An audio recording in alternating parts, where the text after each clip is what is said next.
கர்த்தர் ஒரு மனுஷனுக்குள்ளே அற்புதத்தை செய்யணும்னா எதிர்கேள்வி கேட்காம, அது பேர் தான் விசுவாசம்.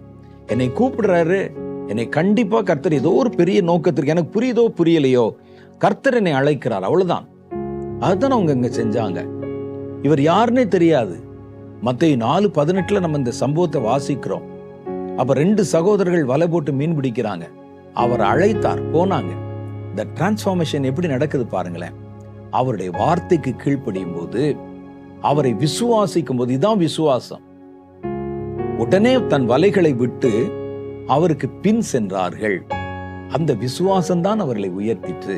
நான் சொன்னேனே, பரிசுத்த ஆவியானவர் உங்களுக்குள் அற்புதங்களை செய்யும் போது அதை பெற்றுக்கொள்ள உங்களுக்கு விசுவாசம் தேவைப்படுகிறது. அந்த அற்புதத்தை நீங்கள் எதனால் பெற்றீர்கள்? விசுவாசத்தினால்தானே என்று சொல்ல வருகிறார். அப்ப அந்த விசுவாசம் இருக்கும்போதுதான் நமக்குள் நடக்கிற அற்புதங்களை நம்மால பெற்றுக்கொள்ள முடிகிறது.